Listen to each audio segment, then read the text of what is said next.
sensitive, really unique guy.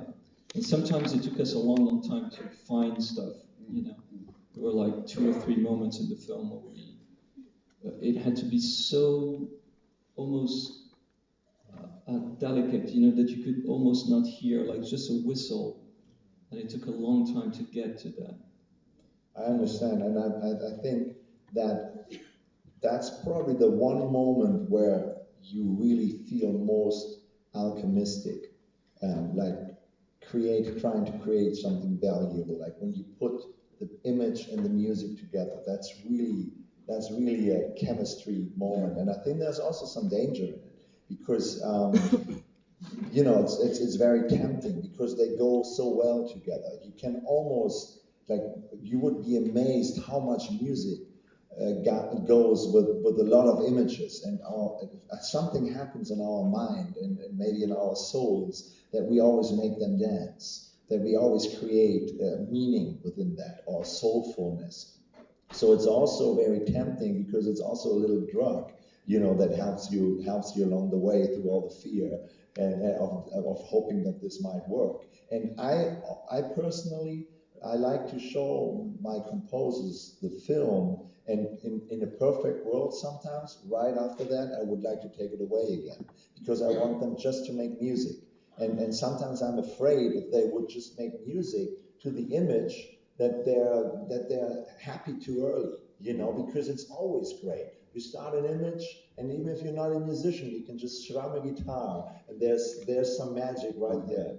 Yeah, it reminds me of something, is that when I work with Gustavo, I never show the film to him. Oh, yeah. I send him the screenplay, one idea of it, and then he composes the music. So the music is never underlining something that is already in, you know, that does pre-exist. It's a little bit like if you read the book, you imagine, you know, who those characters could be. So in fact, you're adding layers of understanding as opposed to just finding a vector of development and further going into that same direction. It makes it much less interesting, in fact, and complex. It's much better if somebody had a different perception of sensibility in that, and then somehow they can match. You know, at the very end.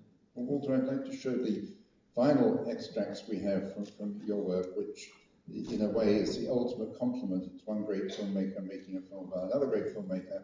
It's you following Jiashanke around China and, in a way, seeking his roots. I'm sorry. In preparation for doing okay here, I drank a lot of water. And I'm right back, and please don't start the clip before I'm back, okay?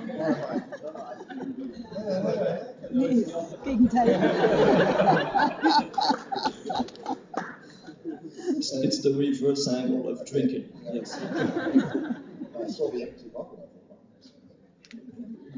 So, and you,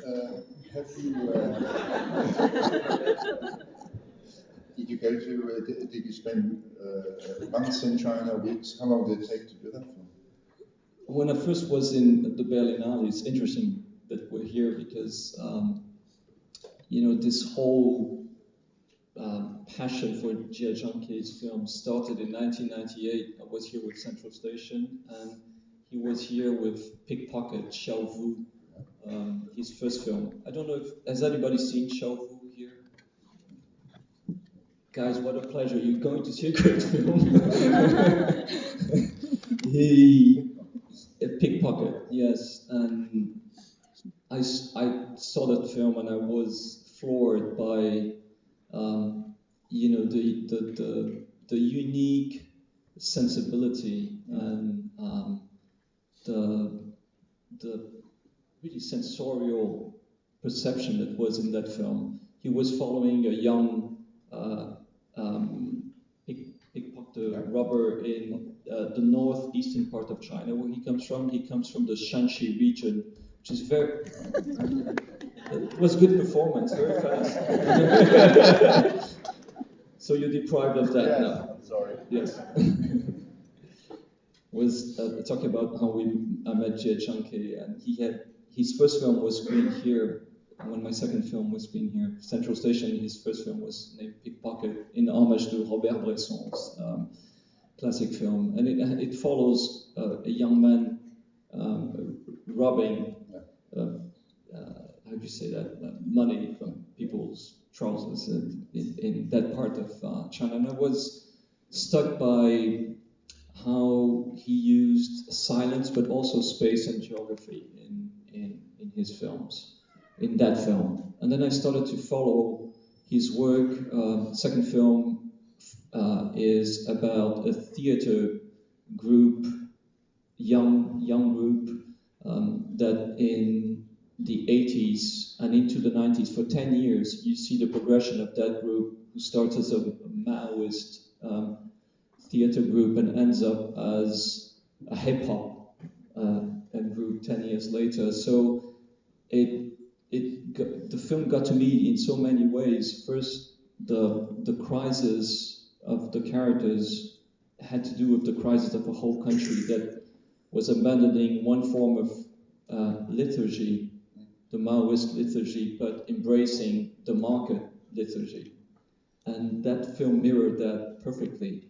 Yet it was also an incredible reflection of how young people felt at that time.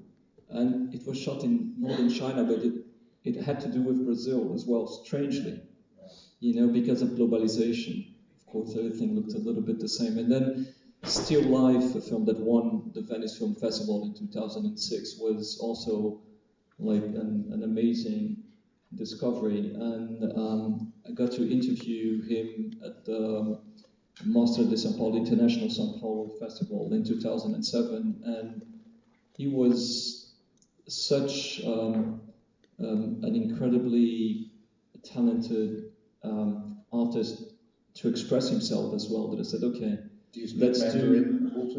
Of course, zero. We have a good translator. That's so important, and that is okay. I want to do a documentary about his world and how he understands cinema.